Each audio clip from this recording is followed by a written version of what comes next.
a la inflamación solo lo relacionamos con una infección, ¿cierto?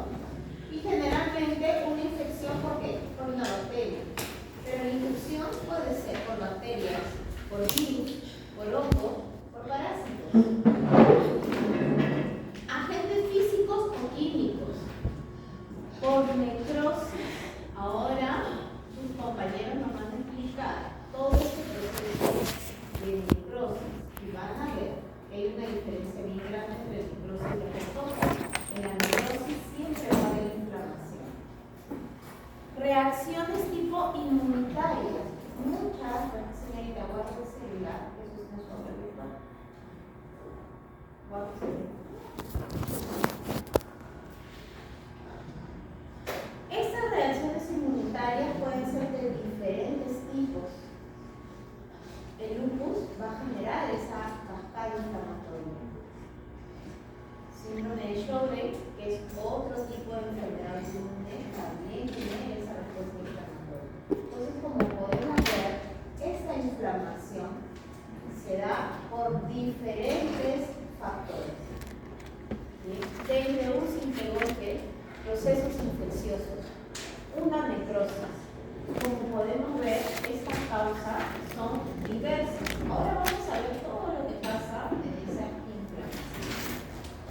Antes de detallarlo, hay que entender, ustedes cuando se han puesto mal o pasa cualquier cosa y van a emergencia, hasta cuando tienen un proceso de anafilaxia, no les hacen un hemograma. ¿Por qué creen? Solo para saber si están anémicos o no. No, en ese hemograma ustedes han visto que figuran leucocitos tanto. Y hay una serie de células, ¿cierto? Monocitos, eritrocitos, abastonados, linfocitos. Bien.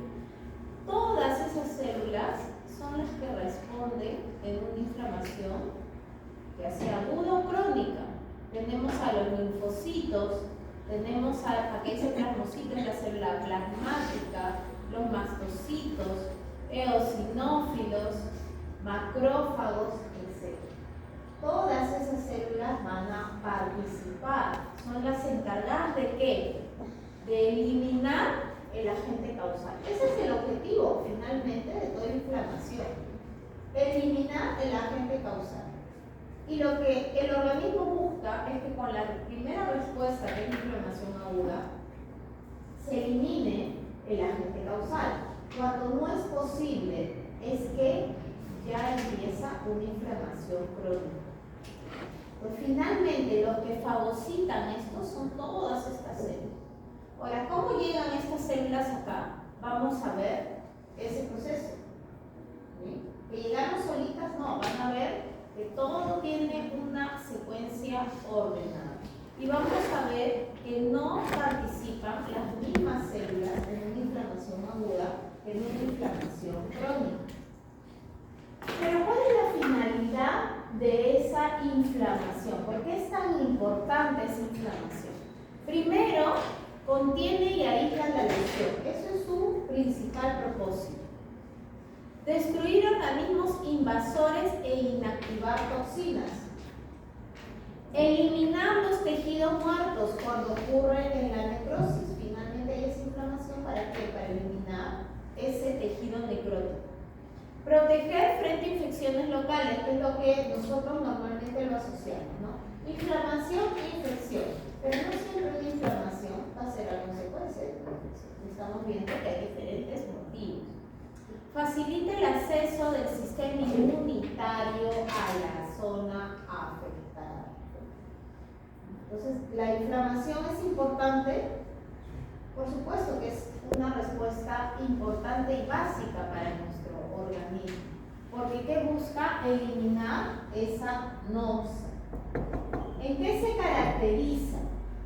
La inflamación va a estar caracterizada por una respuesta vascular.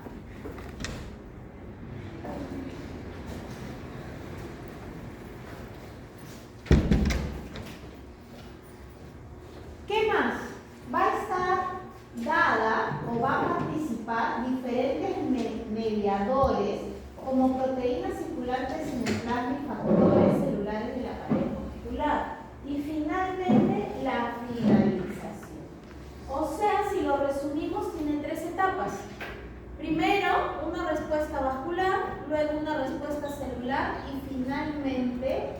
la finalización. ¿En qué consta la finalización? De eliminar tanto el agente causal como aquellos mediadores y células que hayan participado. Es decir, dejar el tejido como estuvo en sus inicios. ¿Qué tipos hay? Ya lo hemos visto. Aguda y crónica. Y la inflamación granulomatosa es un tipo de inflamación crónica. Ahora empezamos. Inflamación aguda. Aquí empieza todo el proceso. Es una respuesta innata, ya lo dijimos, de comienzo temprano. Es una respuesta tisular innata frente a una lesión y destrucción tisular. ¿Qué signos va a haber de una inflamación aguda? Estos signos son característicos de una inflamación aguda. Aquí vemos esta imagen, ¿cierto? ¿Cómo se le ve a este bebé? Se le ve hinchado, ¿cierto? ¿Qué más? Se le ve rojo, pero ¿qué más? ¿Qué fase tiene? Calor, ¿Cómo?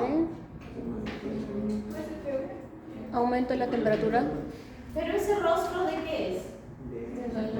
De dolor, ¿cierto? Entonces, miren cómo, visualizando esta imagen, y si ustedes la graban en su mente, pueden saber estos signos, estos 5 signos cardinales. ¿Cuáles son? Rubor, vemos el enrojecimiento. Dolor, vemos esa cara de dolor. Vemos hinchazón, que el nombre correcto es tumefacción. Si lo tocamos, va a estar caliente. Y finalmente, uno de los últimos signos, incluidos por Virchow, fue pérdida de función. ¿Por qué pérdida de función? ¿Va a tener la misma sensibilidad en este lado que en el otro? No. ¿Es muy posible? ¿Va a poder abrir de repente la boca igual? No. La función se pierde. Siempre les hago un ejemplo bien sencillo. Ustedes se golpean un dedo. ¿Qué les pasa? Les duele, ¿cierto? ¿Qué más? Se puede poner rojo. Si ustedes lo tocan, está caliente, se hincha un poquito. ¿Y qué les pasa? Pueden estar todo el día con el dedito que no lo quieren ni mover ni tocar nada. Pierden función. Entonces, aprenderse los 5 signos cardinales no es memorizar, es simplemente entenderlos y tener una imagen en la mente o recordar simplemente cuando uno se golpea muy fuerte. Va a ocurrir justamente estos signos, 5 signos cardinales. Pero ¿qué pasa histopatológicamente en líneas generales? Va a haber un exudado inflamatorio agudo. Miren cómo especificamos la palabra agudo. Va a estar compuesto por líquido, proteínas y miren, gran cantidad de neutrófilos. Aquí estamos empezando a determinar qué célula es la que se presenta. ¿Ven? La inflamación aguda va a tener 3 componentes principales para que esta se produzca. Dilatación vascular, lo que trae consigo un aumento de flujo sanguíneo. Asimismo, va a haber un aumento de la permeabilidad vascular que va a permitir que estas proteínas plasmáticas y los leucocitos salgan. Y finalmente, la migración de los leucocitos hacia el sitio de la lesión para que eliminamos. Este cuadro lo explica. El vaso sanguíneo se dilata. Ocurre lo que comúnmente llamamos congestión vascular. Hay un aumento de flujo porque las células incrementan. Aquí comienza a haber qué cosa, una permeabilidad. Ahora vamos a explicar qué pasa. ¿Con qué finalidad? De que estas células circulantes en la sangre salgan y vayan a donde, al sitio de la lesión para fagocitarla y finalmente eliminarla. ¿Bien? Pero junto con estas células sale un determinado fluido. Bien, que lo vamos a detallar. Entonces, en una inflamación aguda van a haber tanto eventos vasculares como eventos celulares. ¿Por qué? Esos eventos celulares se dan gracias a esos cambios vasculares. O sea, uno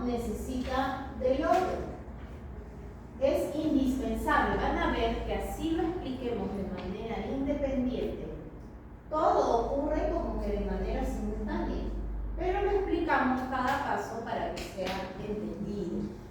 En los eventos vasculares, ¿qué hay? Comienza a haber una alteración del flujo sanguíneo y calibre vascular. Lo que dijimos, que empieza a haber, el vaso sanguíneo se dilata y se congestiona, comienza a haber una gran cantidad de células. ¿Y qué más hay?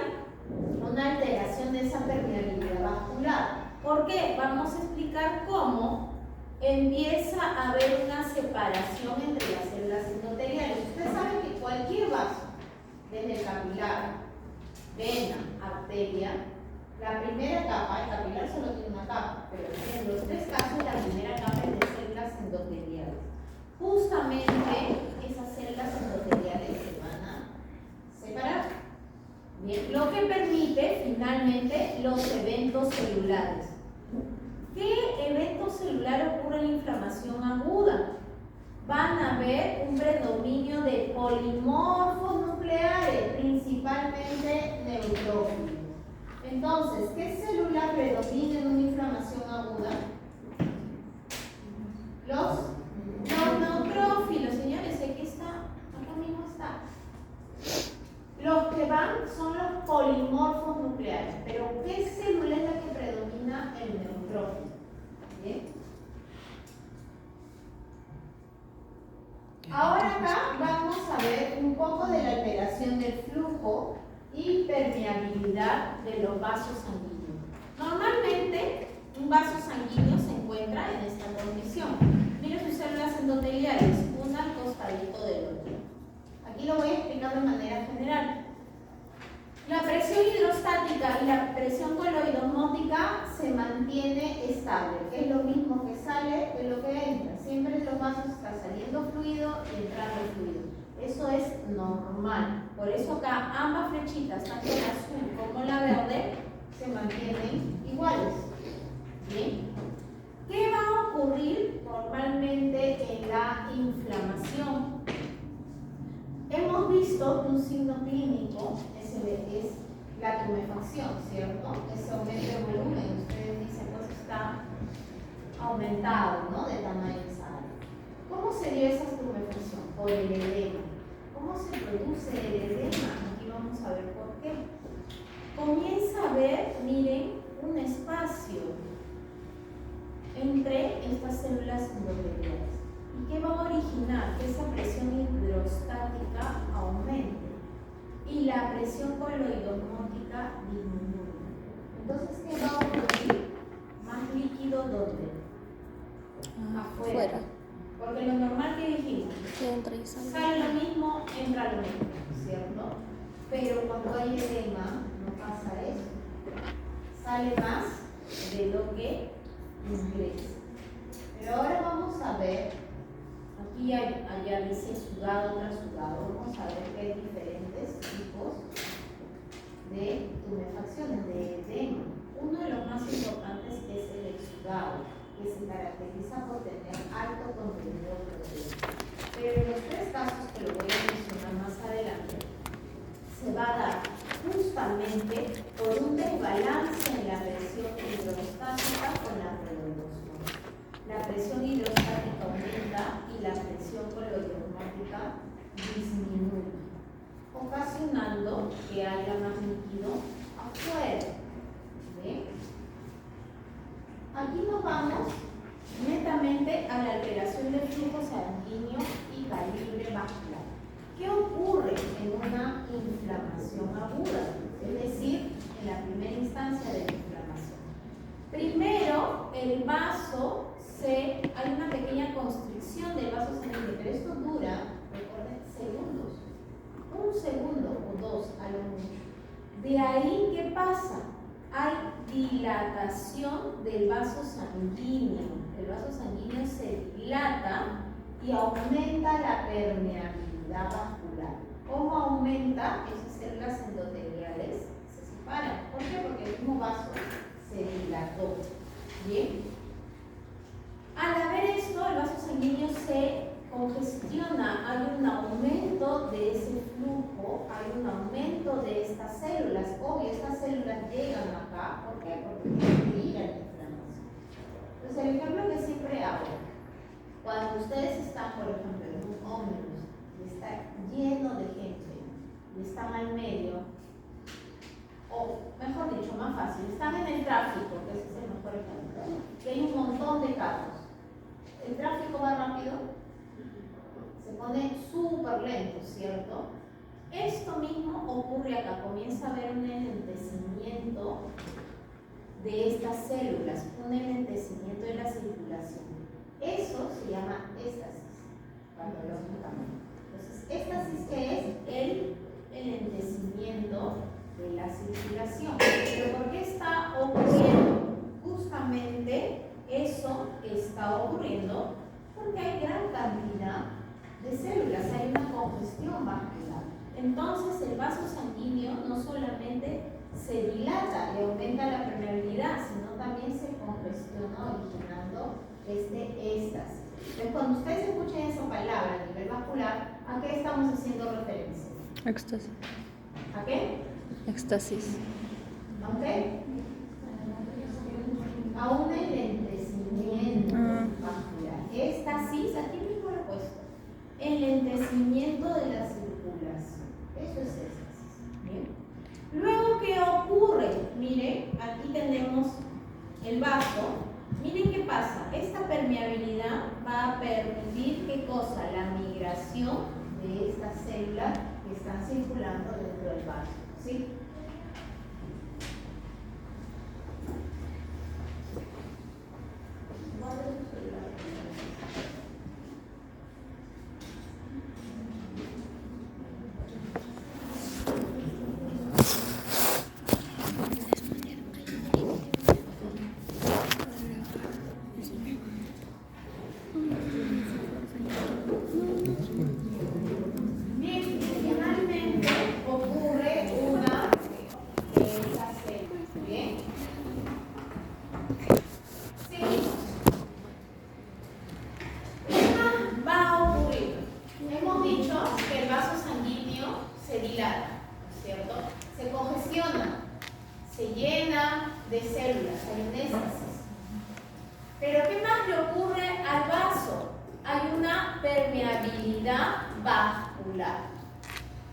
Comienza a haber una extravasación vascular. ¿Qué le pasa acá a la célula endotelial?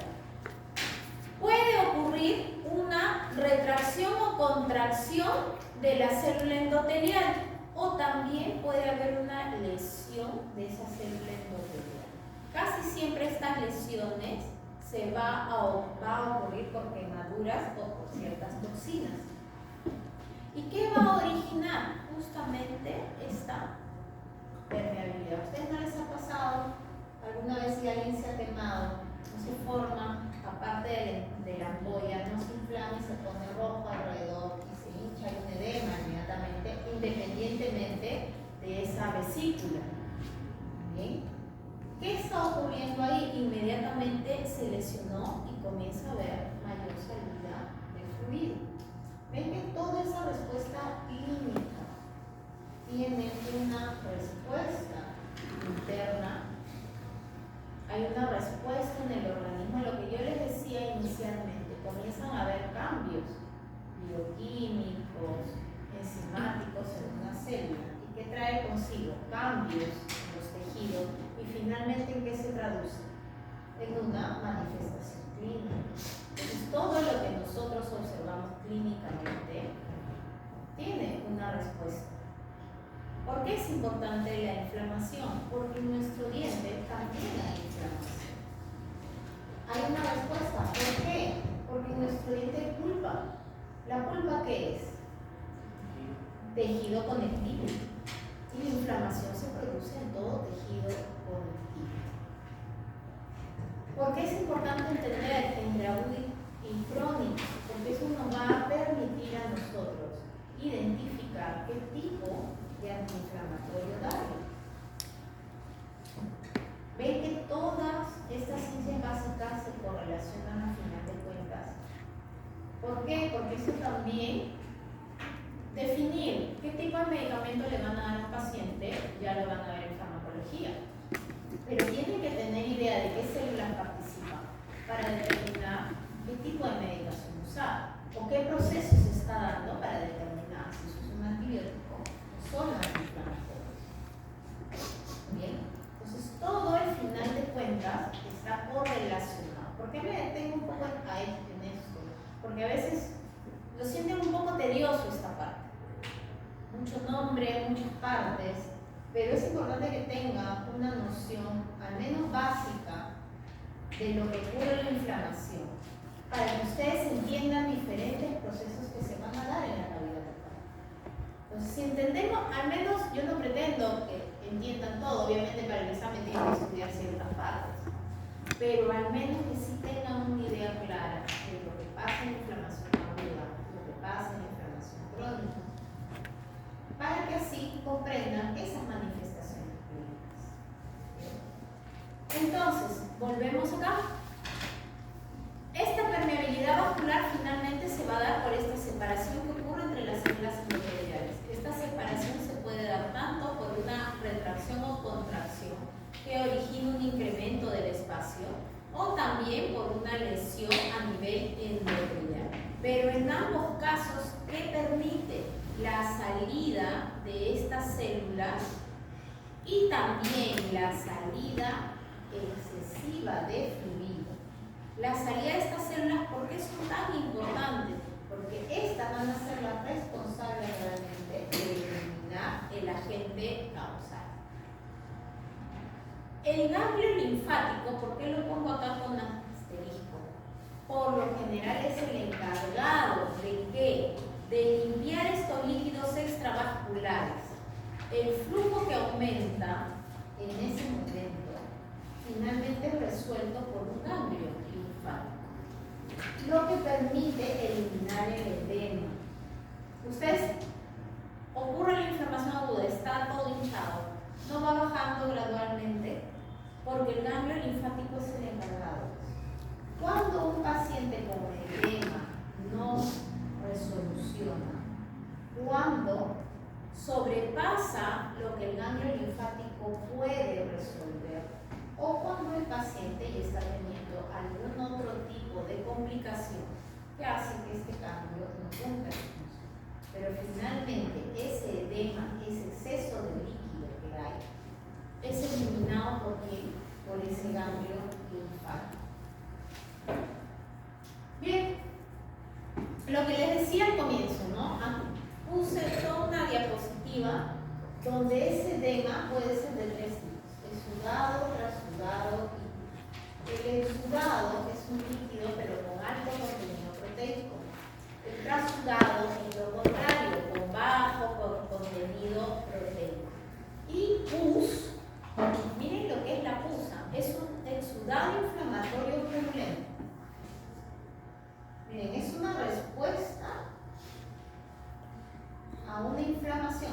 Muchas veces vemos pus y lo asociamos directamente con una infección. No en todos los casos va a ocurrir lo mismo. ¿A ustedes no les ha pasado en algún momento que se han jalado un pellejo, algo de la uña, y no se les ha formado un puntito amarillo, luego solo ha desaparecido? Eso es. ¿Han tenido que tomar un antibiótico para eso? No. Incluso se pone bien rojo alrededor. ¿Tomaron algún antiinflamatorio para eso? No. O sea, no todos los casos va a ser a consecuencia de una infección. ¿Qué característica va a tener la pus? Tiene gran cantidad de neutrófilos y restos celulares. Que en algún momento esa pus se puede contaminar y sí puede estar asociado con una infección, por supuesto. Pero hay que tener en claro que pus, como tal, ¿qué contiene? Principalmente neutrófilos. ¿Qué quiere decir? Que es rico en polimorfos nucleares, principalmente neutrófilos y otros restos celulares. Entonces hemos visto que el edema puede ser exudado, trasudado y pus. El exudado con alto contenido de ¿qué? Proteínas. El trasudado, bajo contenido de proteínas. Y pus, ¿qué viene?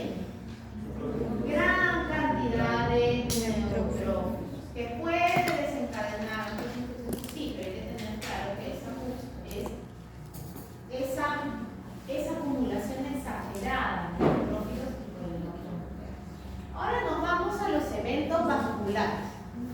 Los segmentos vasculares finalmente, ¿qué es? Son esas células que viajan y llegan a la lesión para eliminar la injuria.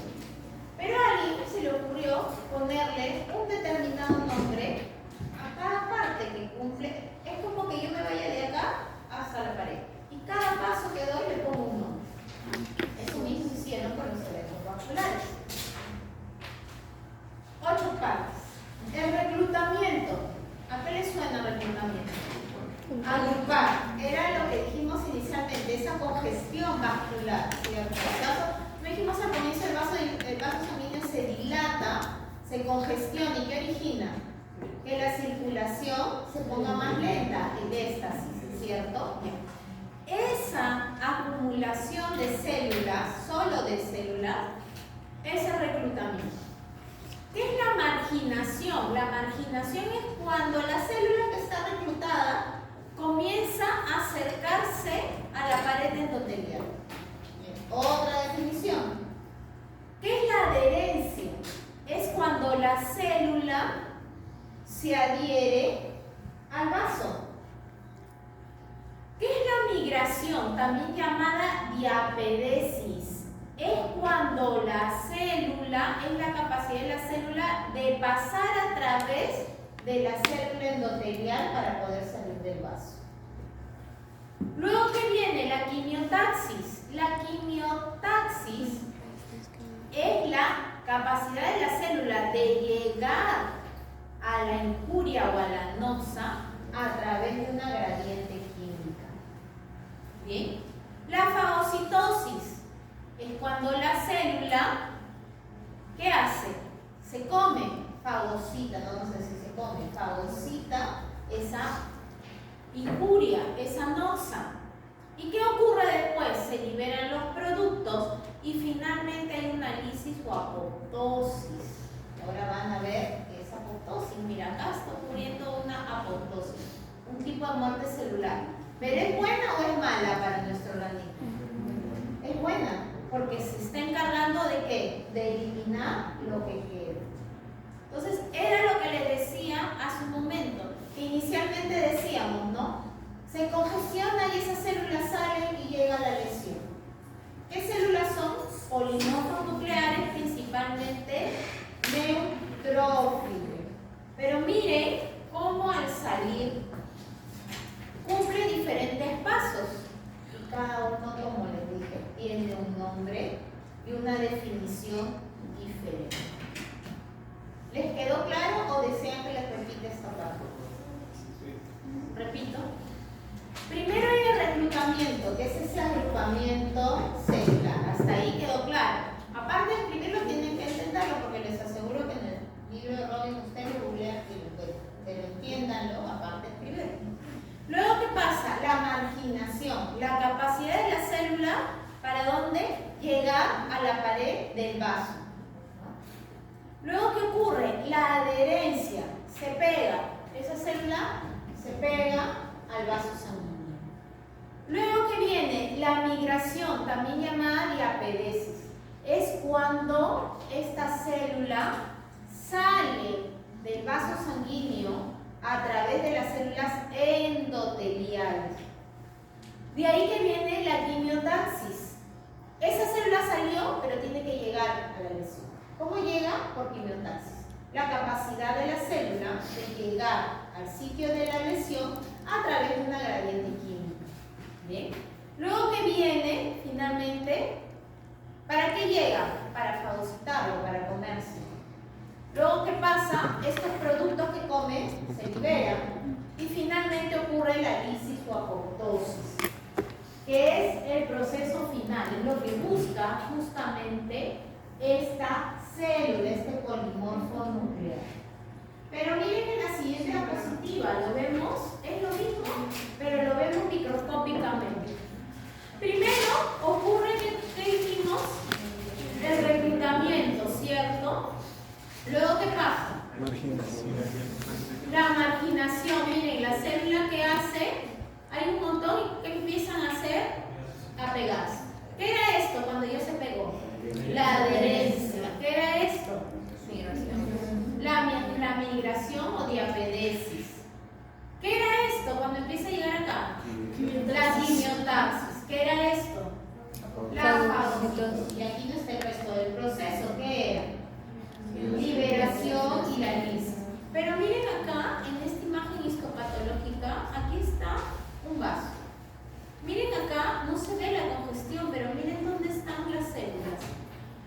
algunas están llegando, miren otras cómo están adheridas.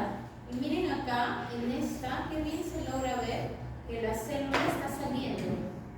Y aquí ya la estamos viendo afuera. Bien. Continúo. Ahora todo lo que he estado explicando lo vemos clínicamente. Entonces, todos esos procesos de dilatación, el líquido sale, que puede ser exudado, trasudado, pus, esa migración celular, todo eso produce finalmente la manifestación clínica. ¿Qué observamos acá? ¿Pero cómo se dice eso? Tumefacción. ¿Qué más observamos? Enrojecimiento, rubor. ¿Qué más? Dolor, porque miren esta fascia. ¿No es característico? Ustedes cuando ya empiecen a atender, ustedes se van a dar cuenta cuando el paciente dice mentiras o dice la verdad. La fascia de dolor, la forma en que se colocan los ojos, es muy característica. Hay pacientes que quieren llegar diciendo, sí, estoy bien, no me duele nada. Ustedes ven los ojos del paciente y ustedes se van a dar cuenta, por eso se dice fascia de dolor. Es como los odontólogos usamos, la fascia adenoidea, es ese paciente que es respirador bucal. Nosotros con verle la cara nos damos cuenta quién es respirador bucal y quién no es respirador bucal, porque ya son características que nosotros observamos en el paciente que nos permite determinar ciertos síntomas que va a tener el paciente y que nos permite prevenirnos de que el paciente nos engañe, obviamente. ¿Por qué? Porque el paciente, miren esa fase que tiene la paciente. Los ojos, si ustedes ven, comienzan a estar más caídos. Por eso es característico la boca también. El paciente cambia totalmente. Entonces también se observa dolor. Si ustedes lo tocan, de hecho, miren, está enrojecido, está caliente. Y su función va a seguir la misma. Ustedes la tocan, va a tener sensibilidad, la misma sensibilidad en ese lado que en el otro lado. No va a ocurrir lo mismo, independientemente de dificultad para la boca, etc. Entonces, hay pérdida de función definitivamente. Bien. Miren acá, en este proceso, miren acá que observamos. Pus. Es muy diferente al exudado de acá y el edema de acá, ¿cierto? Aquí hay otro proceso, pero miren ya, todo está morado, enrojecido, ya no enrojecido, miren cómo la coloración incluso ya tiene otro color. Puede estar asociado a otro proceso, claro, proceso infeccioso, pero lo importante de estas características clínicas que es que todo lo que hemos explicado, esa vasodilatación, esa salida de células, de fluido, repito, genera una manifestación clínica en el paciente. Bien. Ahora vamos a ver algo que es importante. ¿Qué células dijimos que participaban en una inflamación aguda? Los neutrófilos. ¿Los neutrófilos quiénes son? Polimorfos nucleares. Entonces, ¿qué células participan en una inflamación aguda? Los polimorfos nucleares, principalmente los neutrófilos, porque también hay otros polimorfos que participan en menos proporción, sí, que pueden participar en algunos casos. Son leucocitos, miren, los más numerosos en sangre, que empiezan a aumentar en una inflamación aguda, por eso se da reclutamiento. ¿Pero qué tiene? Una vida media muy corta una vez que se activan en los tejidos.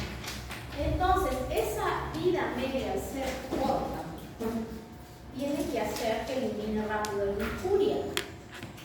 Pero cuando una infección está ahí y no se puede resolver, es que ya empieza el proceso crónico. Ustedes dirán, ¿pero por qué el polimorfo en la aguda no se termina siempre de resolver todo? Porque aquí está la respuesta, porque su vida media es corta. No es que hay escasez. Mira qué término. Vida media corta una vez que se activen los tejidos. No está hablando de cuando está en sangre. Sangre está normal. sus neutrófilos tranquilos. Bien. Cuando su vida media se corta, no dijimos que estas polimorfos salen del vaso para llegar a la injuria. ¿A dónde está yendo? Ya al tejido conjuntivo o al tejido donde tenga que ir para el proceso inflamatorio. Cuando ya está en el tejido, su vida media es corta. Entonces llega y tiene que trabajar inmediatamente. A eso se refiere, no que en sangre dure poco, no. Habla una vez que sale. Miren, tiene la gran capacidad de movimiento, lo que le permite pasar a través del vaso. Y sus movimientos son dirigidos por quién? Obviamente la quimiotaxis. Y fagocitan de gran forma cualquier agente agresor y contiene, miren, acá hay unos gránulos, rico en proteasas, lo que justamente le permite fagocitar. Genera radicales libres para matar a las bacterias fagocitadas. Miren toda esa capacidad que tiene algo tan simple como un polimorfo nuclear. Una célula pequeñita que cada componente desempeña un papel importante en ese proceso inflamatorio. Bien. Ahora acá vamos a ver un cuadro histopatológico de aguda y crónica. Aquí no se ve con tanta nitidez, pero acá vemos el neutrófilo. Miren, se ve clarito que tiene sus 3 núcleos como si fuera una alforja. Acá vemos otro. Pero miren lo contrario en la crónica. Miren estas células con un solo núcleo y bien pronunciado, ¿cierto? Porque en la crónica vamos a ver que participan otras células. Estos bien redonditos son los linfocitos. Y estos de acá, como este, son células plasmáticas, que la vamos a ver más adelante. Pero hacemos la comparación para que vean cómo histopatológicamente también se puede ver si es célula de un proceso agudo o un proceso crónico. Que a veces encontramos ambas, puede ser, pero el predominio de una de ellas es la predominante, definitivamente. ¿Bien? Y ahora aquí están los mediadores. Les he puesto este cuadro, hay muchos más, pero he hecho este cuadro simplemente para que lo puedan aprender, que son los básicos que pueden entrar en el examen. Pero miren, ¿por qué es importante? No hablamos de vasodilatación, permeabilidad, reclutamiento, quimiotaxis. Miren, fiebre, dolor, presión tisular. Todo esto se va a dar a través de estos mediadores. Recuerda que en algún momento hablamos que culminando esa inflamación que se elimina todas esas células y también estos mediadores que se activan o que activan todo ese proceso. Uno de los más importantes es la histamina y la prostaglandina, que producen ambos vasodilatación. Pero miren, la histamina, ¿qué hace también? Aumenta, ¿qué cosa? La permeabilidad vascular. ¿Qué hace también la prostaglandina? Fiebre, dolor. ¿Bien? ¿Por qué es tan importante a veces estos mediadores? Ahorita lo vamos a ver.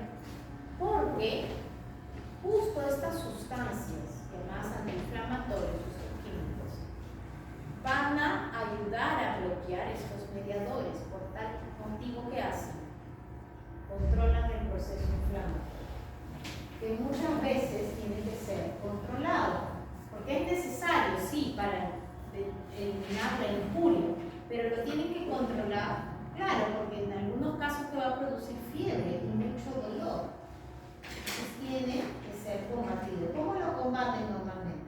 Con antiinflamatorios, independientemente de un antibiótico. Ustedes, conforme vayan adquiriendo más capacidades, ustedes se van a dar cuenta que en algunos procesos dentales solo necesitan dar 3 días de antiinflamatorios. No tienen para qué dar antibióticos. Y en otros procesos necesitan solo antibióticos y no antiinflamatorio. Porque a veces en nuestra cabecita, ¿qué queda? Antibiótico antiinflamatorio, antibiótico antiinflamatorio. Y no es así. Según esa sintomatología, ustedes van a aprender a reconocer, sí, hay un proceso infeccioso, hay que dar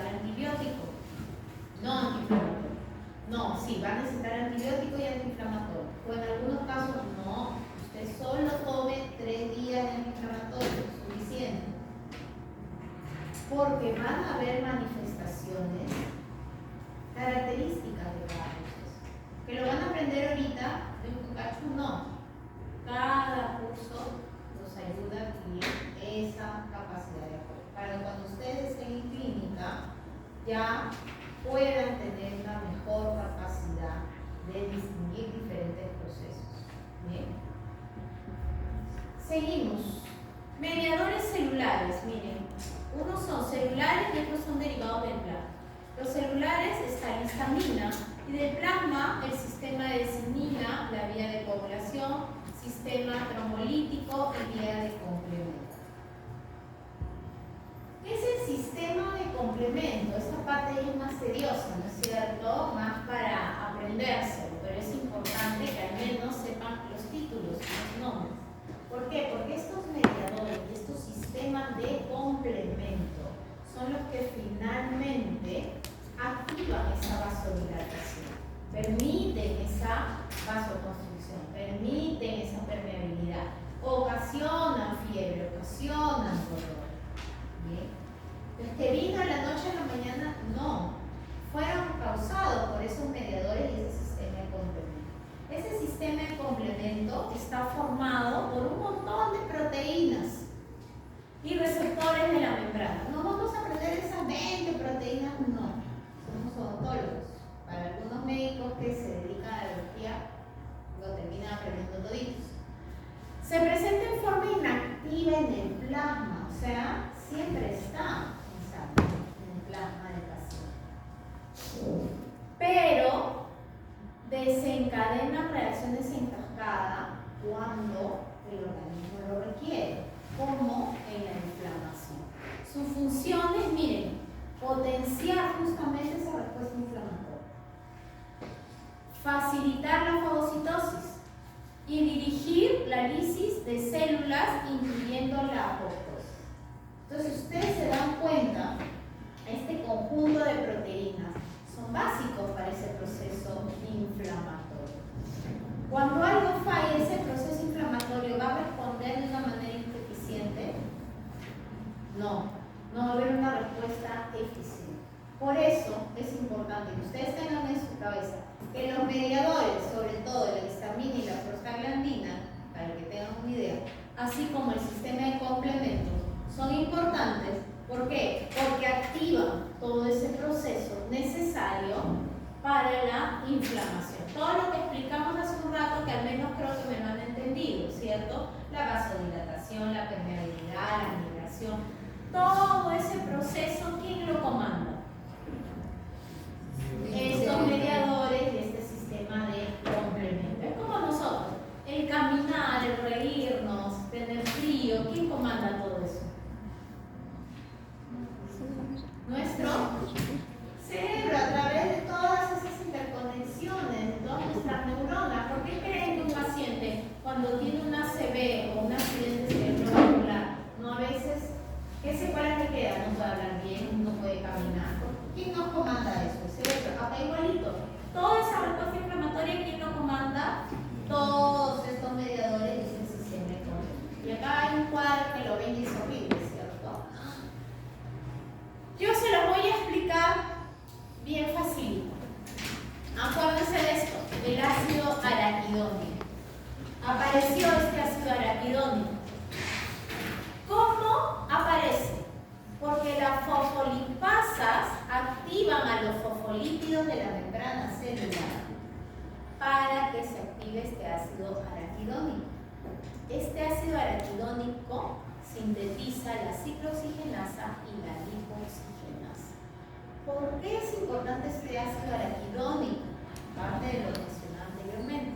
Porque estas dos síntesis, miren finalmente qué hacen. ¿Qué dice acá? Vasodilatación, vasoconstricción, aumento de permeabilidad, quimiotaxis, otra vez quimiotaxis, vasoconstricción. Este dichoso ácido araquidónico sintetiza estas cosas, ocasionando todo esto que también es producto de inflamación. Y miren quién está acá al costadito. Esteroides, conocidos como los corticoides. ¿A quién inhiben? A la fosfolipasa. Si se inhibe la fosfolipasa, ¿qué se hace? No se produce el ácido araquidónico, por lo tanto, no hay inflamación. Miren, corticoide. ¿Por qué creen? Ustedes cuando se intoxican, ¿qué pasa? Hay una respuesta inflamatoria excesiva, ¿cierto? Se puede hasta producirse, ¿qué cosa? Un edema de glotis, se cierra el pecho, etc. Ustedes han visto que cuando tienen un proceso de anafilaxia y van a una emergencia, ¿qué les colocan? ¿Alguno de ustedes ha preguntado si alguno tendrá algún proceso? ¿Ninguno? Lo primero que les colocan es dexametasona, que es un corticoide independientemente de cualquier antihistamínico. ¿Por qué creen que les ponen la dexametasona? Para inhibir. Exacto, para inhibir ¿qué cosa? La fosfolipasa, miren cómo algo tan simple y de repente no lo analizan. ¿Qué inhibe? La fosfolipasa ya no se produce este ácido araquidónico y por ende, ¿qué ocasiona? Que todo ese proceso antiinflamatorio pare. Por eso que cuando les colocan, ¿qué sucede? Pasan unos minutos y automáticamente ya les deja de picar, todo ese proceso baja, ¿cierto? En los asmáticos, que cuando tienen una crisis, ¿qué les colocan? Muchas veces ya tienen los corticoides. ¿Por qué? ¿Qué intentan hacer? Bloquear de golpe todo este proceso. Pero esos son extremos, porque los corticoides no se pueden usar frecuentemente. ¿Cuál es la otra opción? Los famosos AINES, antiinflamatorios no esteroideos. ¿Qué van a bloquear esto? La ciclooxigenasa y la lipooxigenasa. Ya el segundo paso, cuando el ácido araquidónico ya se formó. Por eso que su respuesta ya es un poquito más lenta. ¿Quiénes están? Miren, uno de los más importantes, los COX, que hoy día se usa bastante, el 1 y el 2. También miren, el ácido acetilsalicílico. ¿Alguien sabe qué es el ácido acetilsalicílico? La aspirina, pero no la de 100 que toma el paciente con arritmias o los pacientes cardiovasculares, sino la de 500. Esa famosa aspirina también es muy buena en procesos inflamatorios. ¿Por qué no se puede por qué no se puede usar en exceso? Porque también la aspirina trae consigo ¿qué cosa? Alteración planetaria, que el paciente pueda tener un sangrado. Por eso un paciente cardíaco que toma su aspirina diariamente, no se le puede hacer un proceso, una extracción. Un paciente que toma aspirina y no le preguntaste, gran error que cometes. Porque ese paciente usted le pone tapón tras tapón y sigue sangrando, sigue sangrando. Muchas veces hay que pedir que suspenda la aspirina antes del proceso de extracción. ¿Bien? ¿Por qué? Porque la aspirina tiene ese pequeño efecto, pero en algunos casos la aspirina resulta una buena opción en procesos inflamatorios. Pero hoy en día ustedes ya saben la cantidad de AINES que existe y cada AINE funciona mejor en diferentes procesos antiinflamatorios. Eso lo van a aprender obviamente en farmacología. Por eso ustedes habrán escuchado, ay, el doctor me mandó tal antiinflamatorio. No pasó nada. Porque algunos responden mejor en la aguda, otros responden mejor en la crónica. Y eso, paso a paso, lo van a ir aprendiendo. Pero ven cómo el corticoide inhibe la primera etapa. Por eso yo les decía, en este cuadro, un poco tedioso, ¿qué es lo más importante acá? Saber que la fosfolipasas activa al ácido araquidónico, ¿no? Es una sustancia que actúa sobre los fosfolípidos de la membrana. ¿Para qué? Para producir el ácido araquidónico. Y el ácido araquidónico también que participa, sintetiza estas dos sustancias para finalmente, algunas producen vasoconstricción, vasodilatación, etc. Pero si inhibimos las fosfolipasas, inhibimos al ácido araquidónico. Eso gracias a quién, a corticoides. Pero no se usa cada rato. ¿Qué podemos usar? Los famosos AINES para bloquear ¿qué? La ciclooxigenasa y la lipooxigenasa. ¿Y quién lo produce? ¿Quién lo sintetiza? El ácido araquidónico. También tenemos el caso hoy en día, hay gran cantidad de pacientes epilepticos que ha aumentado bastante alérgicos a los AINES. Cuando es alérgicos a los AINES, ¿qué nos queda? Solo corticoides. Y sí se puede usar por 3 días, porque el AINE al final de cuentas se da solo 3 días. Y el corticoide también lo pueden usar y van a ver que la acción es mucho más rápida. Hay pacientes que no hay otra opción, que sí están con procesos inflamatorios severos. Y créanme que un proceso inflamatorio a nivel dental origina bastante dolor en el paciente, que queda dando corticoide. Si es alérgico, alérgico. Bien, aquí están en resumidas cuentas las principales acciones de estos metabolitos del ácido araquidónico: vasodilatación, vasoconstricción, aumento de la permeabilidad vascular, quimiotaxis y adhesión de los leucocitos, etc. Esto, cuadrito, más que aprenderse esto, es aprenderse la acción que produce el ácido araquidónico. ¿Sí? Hasta ahí está claro todo lo que es la primera parte de una inflamación aguda. Ahora ya vamos a entrar a la crónica. Le dije que esta parte es un poquito larga. ¿Qué se busca en la aguda? Ya les dije, participan ciertos mediadores que originan inflamación aguda. En la aguda se busca ¿qué cosa? Resolver ese problema. Pero ¿qué va a pasar en algunos casos? Se pueden formar abscesos, pero finalmente hay una curación. Pero cuando la inflamación aguda no puede ser resuelta, es decir, hay una agresión prolongada, ¿a qué fase pasa?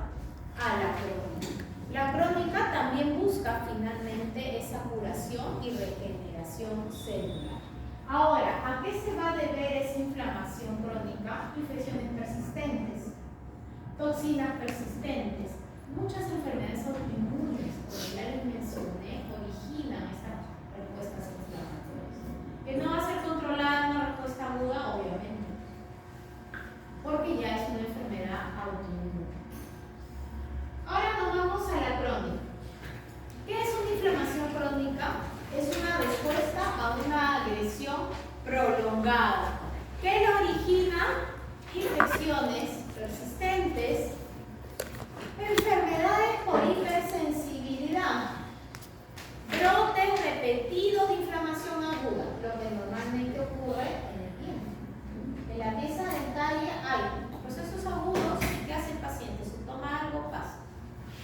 Pasa un tiempo, de repente a ustedes también les ocurre lo mismo. Les volvió a doler horriblemente, toman algo, pasa. Hasta que finalmente que se convierte ya en algo crónico. Bien. Infecciones persistentes, acá lo repito, exposición prolongada a cualquier agente tóxico. Eso también va a originar una inflamación crónica. ¿Por qué no está caracterizado? Dijimos que en la aguda, ¿qué células participaban? Polimorfos nucleares, principalmente neutrófilos. Aquí ya participan las células mononucleares, principalmente linfocitos. Ya están las mononucleares. ¿Qué más ocurre? Si hay una agresión que está constantemente, obviamente, ¿qué va a pasar? Una destrucción del tejido. Y si ese tejido se comienza a destruir, ¿qué hay paralelamente? Intento de curación. Estos dos últimos procesos va a originar que comience a haber una proliferación vascular y también un aumento de tejido fibroso. Ahora lo vamos a ver. Este es un pequeño cuadro que esquematiza cómo los procesos pueden ocurrir simultáneamente. Bien, la inflamación, la lesión tisular viene acompañada de una inflamación aguda. Paralelamente comienza ese tejido de granulación para que para una reparación de herida finalmente. Aquí está. ¿Qué células participan? Los linfocitos, lo que les decía inicialmente. Una célula con un núcleo muy prominente, casi no se ve citoplasma, esto rosadito alrededor de su citoplasma, y un núcleo bien grande y bien marcado. Otra célula característica tiene nuestra célula plasmática. Miren ahí, miren el citoplasma y miren su núcleo donde está. Miren al costado hay un linfocito, casi el núcleo ocupa todo el tamaño del citoplasma, ¿cierto? En cambio, miren la plasmática, acá hay otra plasmática, tiene un núcleo excéntrico, como una rueda de caballo. Entonces,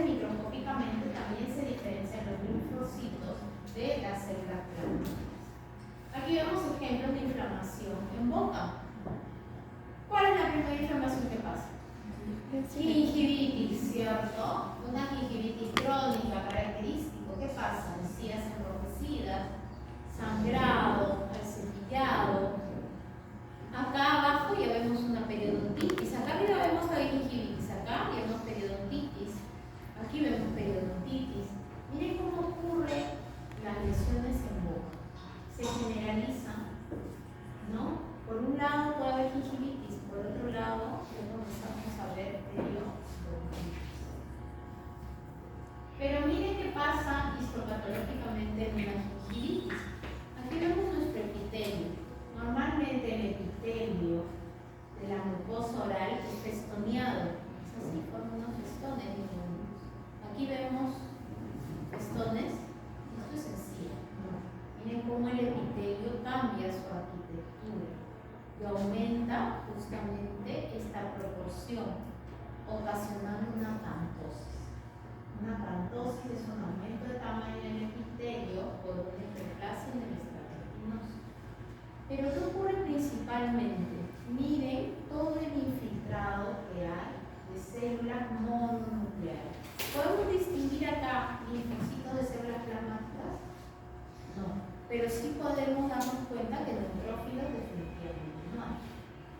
¿Qué más vemos? Un aumento de tejido fibroso.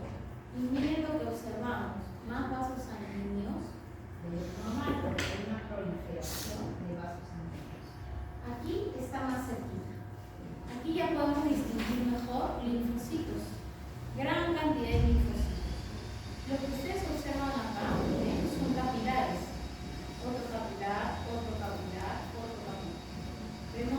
Comienza a haber una proliferación macular. ¿Por qué? Porque hay un intento de reparación. Cada vez que hay intento de reparación, hay proliferación macular y aumento de tejido fibroso.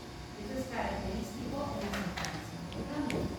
Acá tenemos otra, hiperplasia fibrosa inflamatoria. ¿La van a ver en cavidad bucal? Sí. Sobre todo, por ejemplo, en prótesis mal adaptadas, en las focales, vamos a ver bastantes hiperplasias fibrosas inflamatorias. ¿Qué va a ocurrir? Miren el epitelio, aquí está festoneado, aquí aumentó considerablemente. ¿Sí? Pero miren acá, ¿por qué se llama fibrosa? ¿Ven tanto tejido inflamatorio, tantas células inflamatorias como la gingivitis? Hay, pero ya pocas. Lo que más observan, miren, es el tejido fibroso, que son estas células blancas, estas células rosadas, perdón. Miren todas estas fibras, colágenas y tejido fibroso. ¿Y qué vemos? Un capilar,